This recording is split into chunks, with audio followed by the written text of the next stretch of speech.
Boa noite, meus irmãos, minhas irmãs. Obrigado, pastor. Obrigado, igreja, pelo convite. É um prazer sempre ter a oportunidade de compartilhar uma porção da palavra do nosso Deus com o povo de Deus espalhado por toda a face da terra. Como bem falou o pastor Marcos, eu estou acompanhada do meu esposo, o irmão Renato. Nós somos casados há 27 anos, temos 3 filhos lindos e temos uma netinha que já está com 4 anos. Então, nós somos já, igual o pastor Marcos, nós somos já do clube dos pais e dos avós. Né? Bisa, eu não sei se a gente chega. Se Jesus voltar e não nos chamar, nós chegaremos lá. Mas estamos trabalhando lá na PIB-PBTA com casais já há 8 anos. Nós fazemos parte do Ministério de Casais daquela igreja e famílias. E hoje eu sou pastora de famílias da igreja e acumulo a função de pastora auxiliar da Primeira Igreja Batista em PBTA. Então, trago da nossa igreja um abraço, do nosso pastor-presidente um abraço, que os irmãos cresçam em graça e conhecimento na presença do nosso Deus por todos os dias que permitiu o Senhor a esta igreja estar aqui nessa terra. Amém? Bem, meus queridos, não vamos nos demorar em compartilhar aquilo que nós viemos fazer aqui nessa noite. Nós viemos receber do Senhor a porção para que nos alimentemos daquilo que Ele tem para nutrir o nosso coração. Então, eu vou convidar você a abrir a sua Bíblia no primeiro livro da Bíblia, Gênesis, capítulo 25. Primeiro livro, para você que está chegando na igreja, de repente é novo crente, olha como é que é fácil achar a mensagem da noite de hoje. Bem, como eu já me apresentei aqui, né, a gente faz parte do Ministério de Famílias e, igreja, e casais daquela igreja, e a gente trabalha há algum tempo com o encontro de casais. Então, a primeira palavra dessa noite, antes de nós lermos a palavra, enquanto você está achando aí Gênesis 25, é para você que é casado, para você que pensa em se casar, para você que tem um sonho interrompido de repente, um casamento que não deu certo. A primeira palavra da noite é investimento. A gente pensa o tempo inteiro em pensar em guardar dinheiro, em investir numa carreira financeira ou numa carreira profissional. A gente pensa em investir em casa, investir em carro, investir numa loja, investir num negócio, investir em alguma coisa. Mas a nossa vida emocional precisa de investimento. Então, o tempo que a igreja te propõe a trazer você para cá, para este lugar, para você abrir a Bíblia, significa investimento. Cada vez que você vem aqui, você sai da sua casa, você está investindo na eternidade, você está investindo na sua família, você está investindo tempo de qualidade na sua vida. Você está abandonando o celular, você está abandonando as telas da televisão e você está voltando para uma coisa que é muito importante, que é a palavra de Deus. Então, neste momento, você vai investir na sua vida alguns versículos da palavra de Deus. E estes versículos vão te fazer prosperar e crescer, primeiro espiritualmente, e depois você vai colocar em prática na sua vida. E tudo aquilo que você intenta fazer, baseado no ensinamento da palavra de Deus, você tem sérias, como é que eu posso dizer? Sérias oportunidades a poder abraçar a partir dessa leitura de palavra. Então, querido, todas as vezes que você pensar em investimento, pense sim na sua vida secular, mas pense no tempo que você vem para a igreja como investimento no reino, investimento na eternidade, investimento no teu relacionamento, investimento eterno, com peso de glória para a sua vida. Então, você vai ler agora esses versículos da palavra de Deus, acompanhar uma história que não é só para que fique aqui, para que seja meditação somente dessa noite, mas pense nessas palavras como um tesouro que você vai levar para a sua vida, amém? A partir do versículo 21, do capítulo 25 de Gênesis, a palavra do Senhor nos diz assim: Isaque orou ao Senhor em favor da sua mulher, porque era estéril. O Senhor respondeu à oração e Rebeca, sua mulher, engravidou. Os meninos se empurravam dentro dela, pelo que disse: Por que está me acontecendo isso? Foi então consultar o Senhor. Disse-lhe o Senhor: 2 nações estão em seu ventre, desde as suas entranhas 2 povos se separarão. Um deles será mais forte que o outro, mas o mais velho servirá ao mais novo. Ao chegar a época de dar à luz, confirmou-se que havia gêmeos em seu ventre. O primeiro sair era um ruivo, e todo o seu corpo era como um manto de pelos. Por isso lhe deram o nome de Esaú. Esaú significa peludo, cabeludo. Depois saiu seu irmão com a mão agarrada no calcanhar de Esaú, pelo que lhe deram o nome de Jacó, suplantador.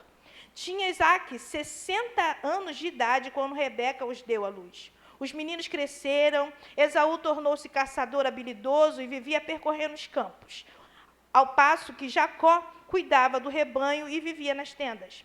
Isaque preferia Esaú, porque gostava de comer as suas caças. Rebeca preferia Jacó. Certa vez, quando Jacó preparava o ensopado, Esaú chegou faminto, voltando do campo, e pediu-lhe: dê-me um pouco desse ensopado de vermelho aí, eu estou faminto.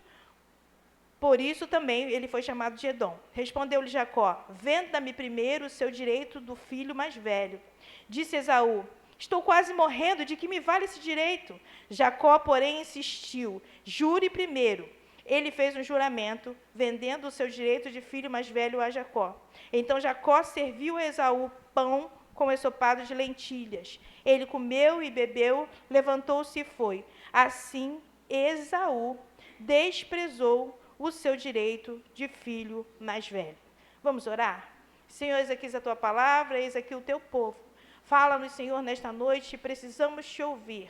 A sua igreja, neste momento, está investindo tempo, e que este tempo seja um tempo de qualidade na tua casa, para o nosso crescimento, Senhor, e para que a sua obra neste lugar tenha cada vez mais pessoas firmes e constantes e abundantes na obra do Senhor aqui neste lugar. Nos dê, Senhor, a porção da sua palavra desta noite. É o que nós pedimos e já te agradecemos, no nome de Jesus. Amém. Irmão, você pode fazer um barulhinho aí, assim, bem baixinho, porque eu gosto de pregar com alguém tocando? Pode ser, irmão? Ah, muito obrigada. Tá, qual é o prazer? Como é que é o nome do irmão? Fabrício. Fabrício? Ah, irmão Fabrício, é uma bênção, hein? Meninos também do louvor. Foi uma bênção daqui, louvando com vocês nessa parte do início do culto. Bem, gente, essa história é uma história bastante conhecida. A história de Jacó e de Esaú é bastante conhecida. A história da luta deles é bastante conhecida. Mas a história da luta deles desde o ventre da mãe talvez não seja tão conhecida assim. Ou talvez você já tenha lido esses versículos, mas como você não investia, você deixou passar essa riqueza aqui. Mas hoje a gente vai começar a se enriquecer com esta oportunidade de observarmos a luta destas duas nações já desde o ventre da sua mãe. Aqui nós acabamos de pintar na nossa leitura e na nossa mente o quadro de uma família. De uma família que estava no começo parecendo que estava tudo certo. No versículo 21 diz assim, que Isaque orou ao Senhor. Quando você começa a sua família e você começa a orar pela sua família, você está pegando o caminho certo. Quando você olha para um problema na tua família, e o problema aqui é porque Rebeca era estéril, e você começa a orar, você está no caminho certo. A oração move montanhas, a oração move a mão de Deus, e a gente canta isso. A oração pode muito em seus efeitos, a oração é a chave da vitória para todas as famílias. E na Bíblia, o exemplo de Isaque aqui no versículo 21, nos faz investir tempo em oração, porque a gente sabe que a oração transforma as situações. A situação lá era que ele casou com Rebeca com 40 anos. Ele já estava chegando aos 60 anos e nada de filhos. E aí tinha a promessa do pai dele, de Abraão, de que ele seria uma grande nação. Mas como assim seria uma grande nação se a minha mulher não gera filhos? E a mulher e a família, neste passado histórico bíblico que a gente acabou de ler, a família próspera era sinal de que a bênção do Senhor estava sobre eles. Então Isaque sabia o caminho para a vitória. O caminho da vitória era primeiro orar ao Senhor e apresentar ao Senhor o seu impossível. A palavra de Deus diz para a gente lá em Lucas 1,37 que para Deus nada é impossível. Mas diz lá em Lucas 1,37, Evangelho. Isaque ainda não tinha o conhecimento do Evangelho. Eu e você temos o conhecimento do milagre da vida que aconteceu na vida de Abraão e Sara, de Isaque e de Rebeca, e temos ainda para embasar tudo isso o texto do Evangelho de Lucas 1,37. Então, queridos, a primeira chave para você alcançar vitória na tua família sobre os impossíveis é a oração. Isaque orou ao Senhor. e falou: Deus, a minha mulher é estéril, entra com providência. Hoje, qual é a esterilidade na tua família que você hoje precisa clamar e dizer: Deus, entra com providência nessa situação? Eu já estou orando há 10, há 15, há 20 anos como Isaac. Senhor, tu fez um milagre na família dele, faz na minha também. Faz um milagre na minha casa, faz um milagre naquele lugar, faz um milagre naquele ambiente, que a partir de hoje eu vou investir tempo de palavra e conhecimento e graça para profetizar naquele lugar. E Isaac orou, pegou a primeira coisa certa. Ainda no versículo 21 diz que Rebeca também orou. Eles dois estavam no caminho certo. E ainda no versículo 21 diz a palavra de Deus que Deus respondeu a oração e ela engravidou. E engravidou de gêmeos. Porque quando ela começou a ter alguns problemas, parecia que na barriga dela, quem já ficou grávida aqui, levanta a mão. Quem teve um filho muito inquieto na barriga, ele continua com a mão levantada. Algumas irmãs como eu, a nossa segunda filha, eu brinco com ela, ela não está aqui, ela fala: mãe, você sempre fala de mim nas mensagens. Falei: será por quê, né, filha? A nossa segunda filha, eu falava para o Renato: meu Deus, marido, tem hora que eu parece que ela vai abrir a minha barriga, botar a cabeça para fora e falar: me tira daqui. Eu fiz o pré-natal e com 38 semanas a médica falou assim: mãe, tá pronta. Ela tá pronta, o pulmãozinho tá liberado, a hora que a senhora falar tira, vamos embora para cesariana. Eu falei: agora. Vamos tirar agora, que eu não aguentava mais, gente. Parecia uma briga na minha barriga, ela com ela mesma e com o meu rim. Eu descobri que eu tinha uma doença congênita no meu rim quando eu engravidei da minha segunda filha. Ela foi gerada do lado direito e aí ficou com os pezinhos para o lado esquerdo. A mulherada aí está entendendo. Os homens não entendem muito isso, não. E aí, quando ela começou os seus movimentos, ela fez o meu rim de saco de areia. Ela começou a bater nele e eu tive a minha primeira crise renal grávida dela. E ali eu descobri que eu tinha uma doença congênita e eu tratei até os 35 anos. E aí acabei que eu perdi esse rim. Mas a Bruna que me mostrou a doença. Então ela foi bênção. Desde o ventre da sua mãe ela é bênção, ela é profeta. Ela já desvendou o mistério já dentro da minha barriga. Só que era difícil manter aquele bebê dentro da minha barriga. E era uma só. Você que levantou a mão aí, eu não sei se você estava grávida de gêmeos. Mas um bebê inquieto, um só já dá trabalho. Rebeca estava com 2 bebês inquietos dentro da barriga dela. Tanta inquietação, tanto problema que ela orou. Ó, de novo. Ela foi atrás da solução, ela foi atrás da resposta, ela foi no lugar certo, ela consultou o Senhor em oração e Ele mandou a resposta. Que nós lemos aqui no versículo 23. 2 nações estão dentro do teu ventre e o maior, mais forte, vai servir ao menor, o mais fraco. Rebeca recebeu uma promessa, ela já sabia o que Deus ia fazer. Aquele homem tinha orado, aquela mulher tinha engravidado. Aquela mulher inquieta foi aos pés do Senhor e recebeu uma promessa e recebeu resposta. Só que aqui aconteceu uma quebra nesse relacionamento. Pelo que a gente viu no desenrolar da história dos versículos que nós acabamos de ler, ela não teve diálogo com Jacó, com Isaac. Parece que depois que Deus respondeu a ela, falou: olha, dentro do teu ventre tem 2. Ela ficou esperando os meninos nascerem. Tá bom, não tinha ultrassonografia, não podia marcar. Tipo assim, eu não vou falar para Isaac que tem 2 na minha barriga. Eu vou esperar para ver se essa profecia tá certa. Ela foi consultar o Senhor, ela foi em busca da resposta do Senhor. Quando o Senhor deu a resposta, ela duvidou no seu coração. E ela duvidou e ela não falou nada. Porque não diz que ela contou para Isaac. Bem, aí a gente continua lendo o texto.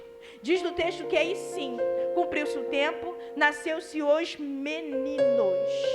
Quando nasceu os meninos, que ela viu Esaú forte, grande, peludo, e viu Jacó frágil e pequenininho, aquela mãe que tinha recebido aquela promessa tinha que ter na hora feito o quê? Vem cá, marido. Deus fez uma promessa a respeito dos nossos filhos. E por que ela tinha que fazer isso? Porque a palavra de Deus diz que já estava estabelecida, ou já seria estabelecido, a lei da primogenitura. A lei da primogenitura era aquele que saísse primeiro, que seria aquele que ia herdar a maior parte da herança do pai. E Isaac levava isso muito a sério, porque foi o que aconteceu lá entre ele e Ismael. O filho da promessa era ele, e ele ganhou a maior parte da herança do pai.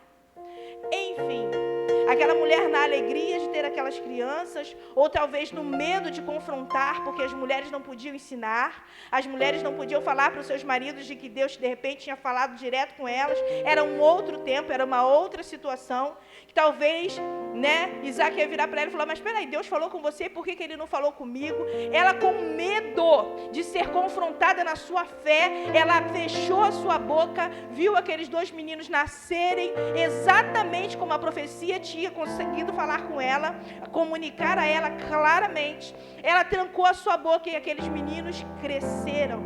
Só que cresceram debaixo de um relacionamento sem diálogo, cresceram debaixo de um relacionamento sem transparência. E na nossa casa, meu irmão, minha irmã que é casado, que pretende se casar ou que já foi casado, olha para a tua história e vê se está havendo transparência, vê se está havendo comprometimento com verdade, com confronto. Dói, mas a gente precisa conversar, a gente precisa olhar para o outro e dizer, olha, Deus falou a respeito disso porque eu orei. Se você é homem de oração, você tem essa autoridade na palavra. Se você orou e Deus te confiou alguma promessa, meu irmão, vai para sua esposa. E independente da história que vocês estejam vivendo, conversa com ela e diz, eu orei e o Senhor falou comigo. Mulher, se Deus está falando contigo nessa noite, chega em casa e conserta o que não está consertado. Bota transparência no que está turvo. Fala, olha, o Senhor nessa noite falou comigo na palavra dele e disse que nós temos uma promessa sobre a nossa casa. E foi assim que deveria ter acontecido com Isaac e com Rebeca. Mas não aconteceu. Ela se calou. Ela não queria ir contra o sistema. Ela não queria ir contra a cultura. E nós que fizemos seminário junto, eu e o pastor Marcos, nós estudamos, eu acho que quase que um período inteiro, um livro chamado Missão contra a Cultura. Porque a igreja de Cristo é contra a cultura do mundo. O mundo diz que está tudo liberado, tudo pode. Você pode escolher quem você é. O seu nome é Renato. Mas se alguém chegar para você e dizer para você assim, olha, Renato, eu acho que você é Renata. As pessoas estão tão confusas nesse sistema de mundo que a gente está, que o Renato começa a pensar, será que eu sou Renata mesmo? Você disse que eu sou Renata. Será que eu acho que eu tenho cara de Renata? Aí as pessoas com as suas crises pessoais começam a se ver de outra forma. E a igreja é contra esta cultura. A Bíblia diz que é macho e fêmea, é homem e mulher. Eu nasci homem, eu nasci mulher, eu sou Renato. E se alguém vier colocar dúvidas sobre a minha vida, sobre a minha identidade, eu repreendo em nome de Jesus, porque eu conheço o dono da minha vida. E aí, vamos voltar aqui um pouquinho mais para o texto. Nesse momento aqui, que se perdeu a identidade, se perdeu a conversa entre o marido e a mulher, os filhos foram crescendo nesse ambiente de falta de transparência. E aí acontece uma coisa que não deve acontecer na casa de ninguém, mas a Bíblia ela é perfeita. E ela nos conta as coisas maravilhosas, os milagres tremendos que aconteceu. O povo passar em seco pelo meio do Mar Vermelho. A Bíblia conta sobre aleijados sendo curados, sobre pessoas sendo transformadas, pessoas sendo libertas. Mas ela também conta dos conflitos. E nós hoje lemos e pintamos um quadro de um conflito familiar. Estamos aqui para falar com famílias e sobre famílias. E aí, no versículo 28, que está aí na sua Bíblia, aparece mais um conflito. O casal que já tinha perdido o diálogo, a falta de transparência, comete mais um erro. O casal que no começo começou tudo certinho, orando, acreditando, recebendo promessas, sendo transformado, milagre de uma mulher estéril gerar 2 filhos. Aquele casal que parece que começou no caminho certo, até porque eles tinham uma promessa sobre a vida deles, desde Abraão, que eles seriam uma grande nação. Eles começaram a quebrar o relacionamento com a falta de transparência, e aí chegaram no versículo 28, que diz assim, Isaac preferia Esaú, porque gostava de comer das suas casas. Daqui a pouco a gente continua lendo. O pai, o homem, a psicologia nos diz que quando o homem tem o filho homem, a psicologia, não estou dizendo, tá bom, pastor? Não estou dizendo que isso é regra, mas a psicologia nos dá base de que quando o homem tem um filho homem, dificilmente ele deixa a sua mulher. Quando ele tem uma filha mulher, ele começa a ficar meio desgostoso com a paternidade. Mas quando ele tem um filho homem, acende algo dentro dele que nem ele sabe mesmo que existe. Isso é a psicologia que diz. E a psicologia diz que aquele homem começa a se ver naquele menino. E aquele homem investe naquele menino para o menino corresponder ao que ele não pôde ser. E se ele é um homem muito tímido, ele tenta transformar aquele filho dele em alguém muito descolado. E quando aquele menino se torna mais descolado que o pai vai para as conquistas junto com aquele menino. Mas não é só, queridos, as conquistas de vida, de bens, de coisas materiais. O pai vai para todas as conquistas com aquele menino. Quando aquele menino começa a ter um monte de namorada, o pai tem um revigora. Isso a psicologia diz. O pai, ele revigora junto com aquele rapaz. Meu filho é um homem, está namorando. Olha como é que ele abraça ela. Isso aí, filhão. Vai lá, leva ela, toma a chave do carro. Vai levar sua namorada em casa. Ah, sua irmã tinha que chegar às 10 horas. Você pode chegar meia-noite. Que tu é homem, cara. Tu é macho. Isso é a psicologia hoje. Mas pelo jeito na época aqui de Isaac com Esaú foi a mesma coisa. Isaac começou a olhar para Esaú e ver que Esaú correspondia àquilo que ele queria ser. Desbravador, bravo, nervoso, ia lá na caçada, trazia a caça, matava o bicho, mostrava o pau, ainda assava e dava comida para o pai, fazia churrasco.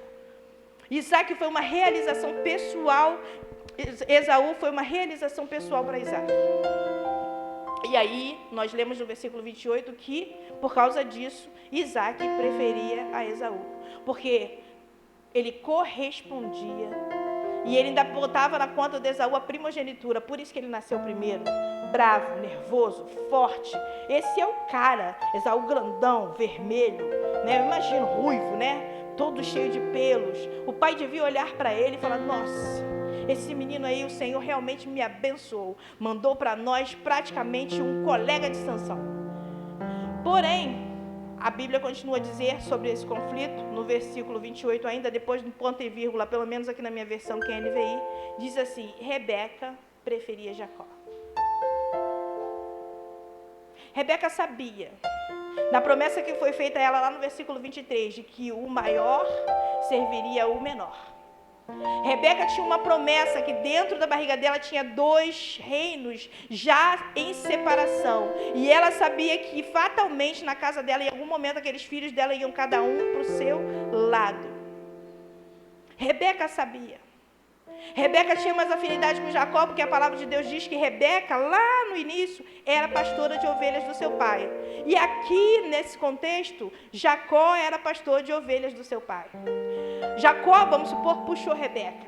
Ficava nas tendas, cozinhava. Nós acabamos de ler que ele cozinhava, então ele ajudava a mãe nas tarefas domésticas. Jacó era alguém pacato, tímido talvez, mas muito esperto. Instruído pela sua mãe, que também era muito esperta. E que tinha uma promessa, mas que em vez de revelar essa promessa no âmbito familiar, sabe, mesa. Quanto tempo que você não senta na mesa da tua casa? Quanto tempo você não bota aquela toalha na mesa, aquela melhor louça, aquele melhor copo, faz a comida que o teu filho prefere, que o teu marido prefere, e espera todo mundo e fala sobre as promessas que Deus tem a respeito da tua casa? Quanto tempo tem que você não senta em família e tira uma selfie na mesa da tua casa? Ah, pastora, minha mesa está tão feinha. Meu querido, é aquele momento de mesa mais simples que você puder, com arroz, feijão, um ovo frito, uma farofa, que é um momento de comunhão na tua casa, é tempo de qualidade.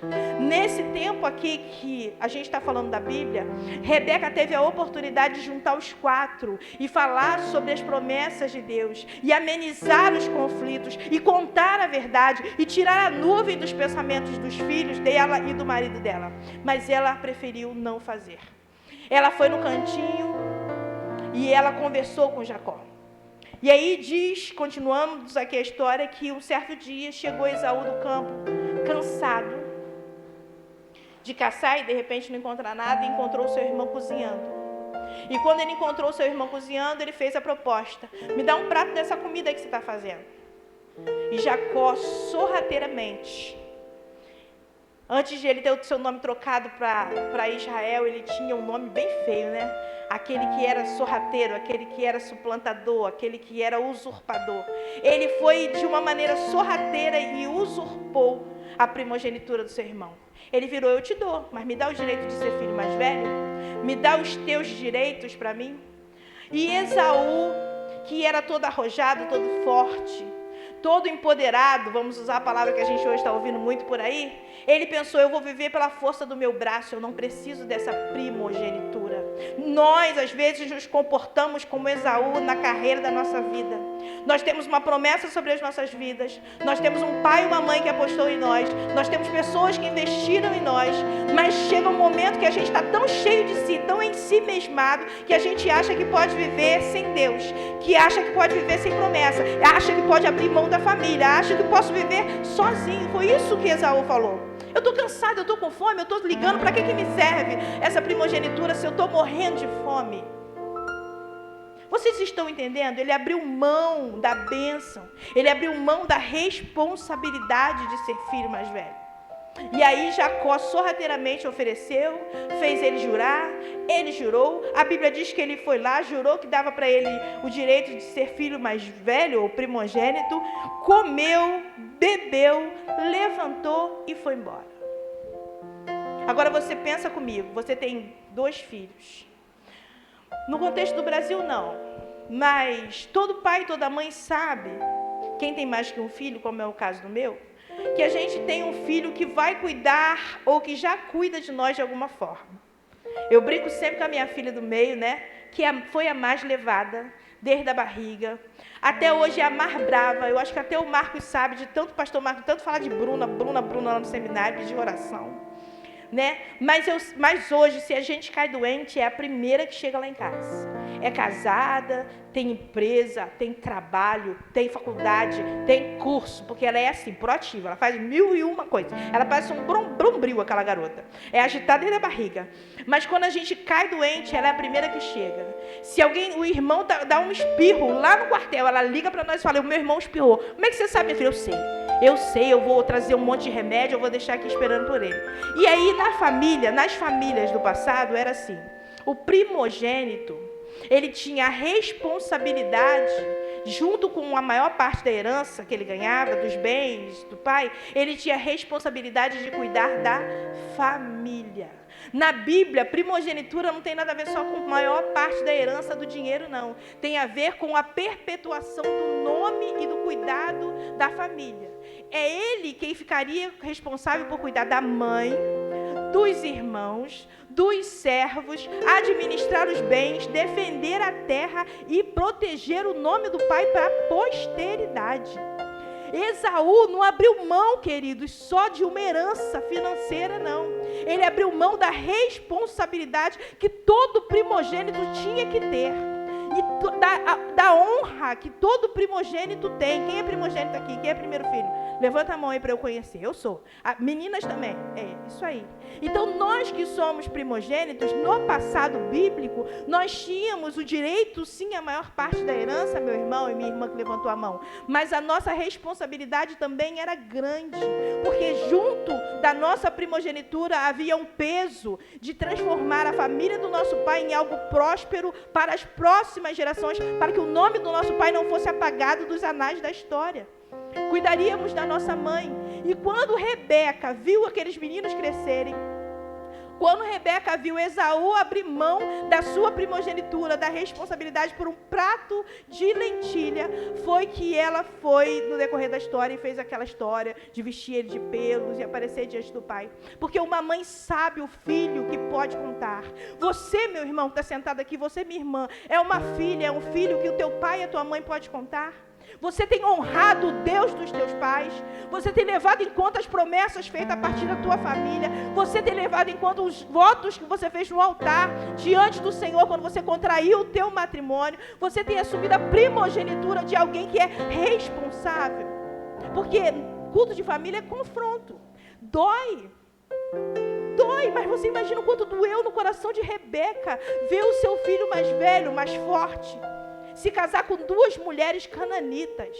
A palavra de Deus diz que o casamento de Esaú causava tristeza até nos ossos de Rebeca e de Isaac. Ele contraiu o matrimônio com duas mulheres que não louvavam a Deus, que não conheciam a Deus. E aí a Bíblia ensina pra gente, já desde aqui do Gênesis, que filho de crente namora crente.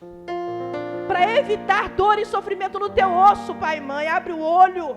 Quem está entrando na tua casa para pegar a tua herança, abre o olho de quem está querendo namorar o teu filho e a tua filha. Cadê teu joelho no chão pelo casamento dos teus filhos? Porque se eles são herança que Deus colocou na tua mão para você administrar, é nosso dever como pais requerer aquilo que Deus deu e falar: Senhor, eu entrego, mas eu entrego para um servo teu, eu entrego para uma serva tua. Senhor, levanta o meu genro, minha nora, de onde ele estiver, e traz para dentro da minha casa, porque eu orei assim, desde o momento que eu olhei para os olhos dos meus filhos. E o Senhor tem feito isso na minha casa, para a honra e glória do nome do Senhor. E eu nunca tive medo de dizer: filho, filha, nessa geração. Eu tenho hoje filhos que estudaram muito mais do que eu e o pai. Eles têm muito mais cultura, muito mais oportunidades. Eles já andaram mais de avião do que nós dois. Eles já conhecem mais lugares do que nós dois. Mas eu sempre ensinei uma coisa lá em casa: dá honra a teu pai, dá honra a tua mãe, para que você vá bem em todos os teus propósitos. Quando eu virar para vocês e falar: vocês só namoram crente, porque aqui no meu sofá só entra crente, só entra crente. E não tem que meu pai ter ultrapassado, que a minha mãe não sabe. Aqui a gente ora, queridos, e só vai ficar aquele que o Espírito Santo de Deus permitir. Tem que ser liberto. E aí foi assim no decorrer da história. Eu estou orando pela minha Ruth, que ainda não chegou lá em casa não. Quem sabe ela está aqui, né? Em Mauá. Minha Ruth não chegou lá em casa não. E aí, nessa família aqui diz que Esaú se casou com duas mulheres que não tinham nada a ver com o seu povo. E por causa disso causou dor e sofrimento nos seus pais. E aí a Bíblia nos ensina que filho de crente namora crente. Em compensação, na hora que aconteceu o que aconteceu com a briga aqui de Jacó e de Esaú, por causa da primogenitura, Rebeca mandou ele para casa dos parentes seus para casar com mulheres do seu povo. Porque a promessa estava sobre Jacó. Era sobre Jacó que Deus falou que ia levantar um povo que seria como a areia da praia e como as estrelas do céu, que ninguém poderia contar. Então Rebeca, sabendo disso, ela envia o seu filho para o meio da sua parentela. E lá ele contrai casamento com as suas sobrinhas. E aí tem os 12 filhos lá de Jacó, que depois se representam as 12 tribos de Israel, que chegou até nós. Porque Jesus veio para eles. Eles não quiseram a Jesus, mas nós o recebemos. E eles são uma bênção na nossa vida. O povo de Israel é uma bênção para nós. Por mais que os seus problemas, o seu passado tenha sido problemático, eles são bênção para nós. Porque nos ensinam com os seus acertos e nos ensinam também com os seus erros. Nos ensinam com as suas prevaricações, quando eles deixavam de seguir a Deus e sofriam as consequências, nos ensinam. E nos ensinam também com a sua fé no Deus único e verdadeiro. Eles nos ensinam. Então a descendência de Rebeca e de Isaac foi abençoada pelo Senhor. E essa bênção rolou e chegou até a minha e a sua casa. Então, queridos, nessa noite a gente já está terminando a nossa meditação no investimento dessa noite. E o investimento dessa noite é reconhecer a nossa primogenitura com responsabilidade. A palavra de Deus diz em alguns textos bíblicos que é possível transferir primogenitura. Porque nós falamos aqui que quem nasce primeiro é o primogênito.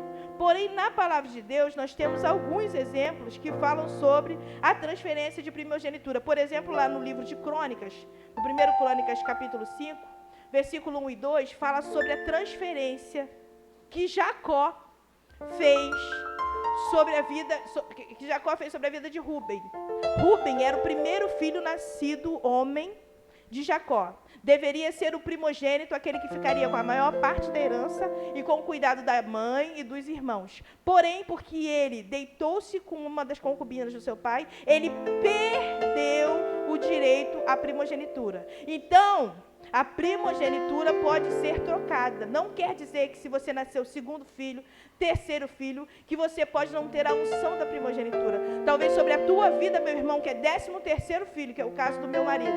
E nós já conversamos muito sobre isso. É que está a bênção da primogenitura. Aquele que o Senhor vai revelar ao tempo necessário o que a sua família precisa, os exemplos que a família precisa seguir. E aí, você fala, mas será que isso é possível? Eu posso dar um testemunho aqui, porque ele está aqui. O meu marido é o 13º filho de 14 irmãos. Na família do meu marido, quando eu cheguei lá para casar com ele, há 27 anos atrás, né, meu amor? As pessoas demoravam para se casar, mas se casavam. Mas a gente não tinha nenhuma sobrinha, nenhuma, que tinha entrado na igreja de noiva para casar. Todo mundo morava junto, se juntava, estava namorando, daqui a 2, 3 meses, estava juntando a roupa e indo embora. Ninguém tinha faculdade. Ninguém chegava à faculdade. Ninguém chegava à faculdade. E ele é o 13º. Quando a gente casou, a gente já tinha sobrinho, ele tem um sobrinho que é mais velho, quase mais velho do que a gente. Ninguém casava na igreja.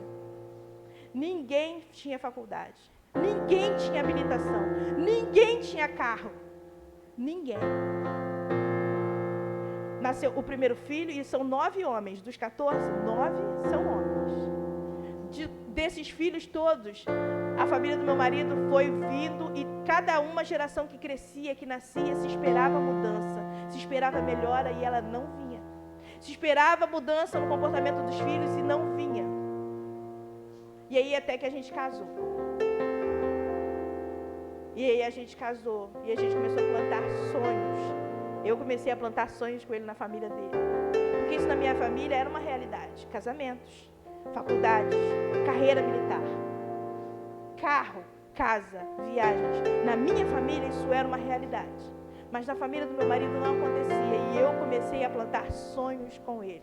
Na nossa família, nos meus cunhados, nos meus sobrinhos, nas minhas sobrinhas, falar das maravilhas de Deus. Ninguém era crente, ninguém era crente. O meu marido foi para a igreja. E aí todo mundo, os meus cunhados começaram a falar assim, ele é um bobo. Está fazendo na igreja, no lugar de gente bobo. Escutou isso, Fabrício? Lugar de gente bobo, escutou isso, Marcão? Bobo, vai fazer o que na igreja? Não pode mais nada. E ele virou o bobo da família. Mas o bobo tem os 3 filhos hoje abençoados. O bobo foi o primeiro a tirar a carteira de habilitação e ter todas as categorias que pode ter. E os meus cunhados começaram a olhar de maneira diferente para o contexto da nossa família. E começaram a procurar a diferença que tinha na minha casa. E a diferença, meu irmão, que tem na minha casa, que precisa ter na tua casa, é a responsabilidade de alguém que se entendeu como primogênito. Ele, apesar de ser o número 13, ele se transformou no primogênito da minha sogra. Ele se transformou naquele primeiro que todos os irmãos olhavam e vinham se aconselhar e vem até hoje. Que buscam a nossa casa e diz que lugar de paz. Que olham para os nossos filhos e olharam para as nossas filhas e foram nas festas. E foram nos casamentos. E viram vestidos de noiva. E viram faculdades. E andaram de carro com tio. Você está entendendo da bênção da primogenitura? De que Esaú abriu mão? E que depois a gente descobriu que ela podia ser passada, que foi na casa de Jacó mesmo, foi passada de Rúben para os filhos de José. Talvez seja um tempo de você que não é primogênito porque nasceu primeiro, entenda-se como um primogênito porque você foi o primeiro a chegar na casa de Deus. Você tem promessas sobre a vida da tua família e você precisa ser um plantador de sonhos na tua casa. Você precisa ser um plantador de novas realidades na tua família. Você precisa se levantar com responsabilidade de primogênito e dizer, eu vou botar jeito nisso aqui.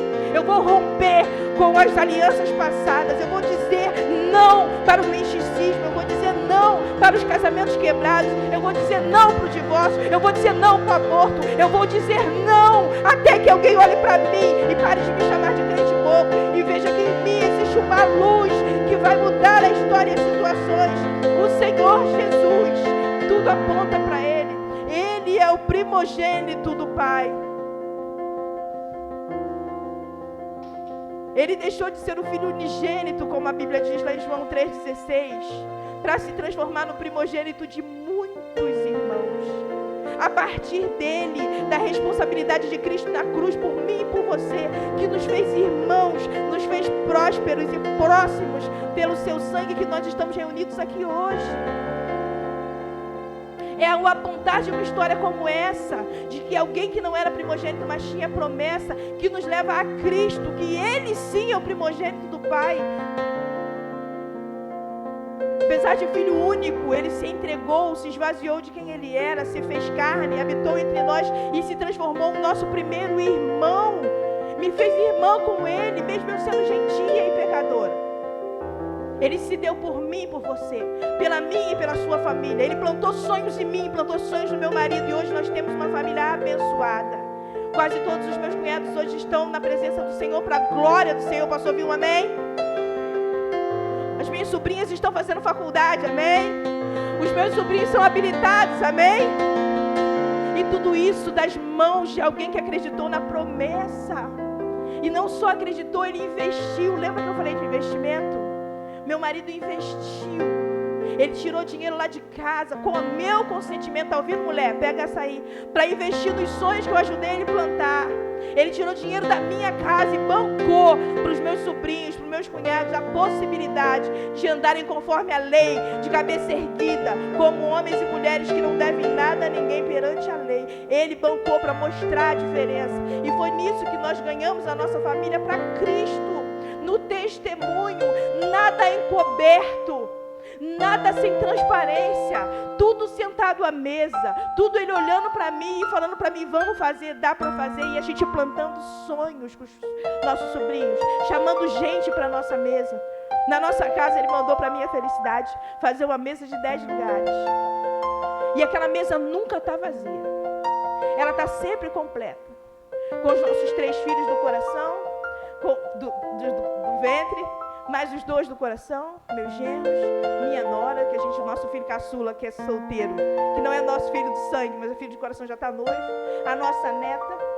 Tem lugar naquela mesa para todo mundo, para os meus amigos, para os meus irmãos, para a minha família, para a família dele, porque casa da gente tem que ser lugar, um ponto de partida, de bênção. Esaú, queridos, abriu mão da bênção dele porque ele achou que podia viver sozinho. Jacó, sem muito conhecimento, pagou um preço, porque apesar de saber que ele era o detentor da promessa, ele quis se adiantar no processo. Não adiante processos. Coloque tudo nas mãos do Senhor, que Ele fará de você um primogênito com responsabilidade. Eu queria orar por você e pela sua família. Eu queria orar por gente que aqui hoje foi tocada por essa palavra e quer assumir a responsabilidade de ser um primogênito e mudar a história das famílias da tua casa. Seja a tua família nuclear, aquela que mora dentro das suas paredes, como a sua família ampliada, aquela que já está por fora, seu pai, sua mãe, seus tios. Tem gente aqui que tem família que de repente fez pactos com religiões passadas e que as pessoas não querem jogar fora esses pactos e que você não sabe como é que você vai entrar nessa história para mudar essa história. Se você hoje se colocar de pé como um primogênito responsável, você não vai ficar como Esaú ficou depois, chorando atrás de bênção. Porque depois que Jacó foi abençoado por seu pai Isaac, a palavra de Deus diz que Esaú chega e começa a chorar e diz, mas peraí, o Senhor deu todas as bênçãos para ele, não sobrou nenhuma bênção para mim. E a palavra de Deus diz que ele chora e amaldiçoa Jacó e fala, mas uma bênção, pai, por favor, pai, fala uma bênção ao meu respeito, pai. Porque ele não estava preocupado, meus irmãos, com a responsabilidade da primogenitura, ele estava preocupado com o dinheiro, com a bênção, com a prosperidade terrena. Eu acho que chega do tempo da gente se preocupar com o que o mundo tem para nos oferecer. Hoje é tempo de você se levantar para uma primogenitura responsável, de gente que quer semear para a eternidade, quer semear para uma família vitoriosa. Eu queria convidar você a ficar de pé.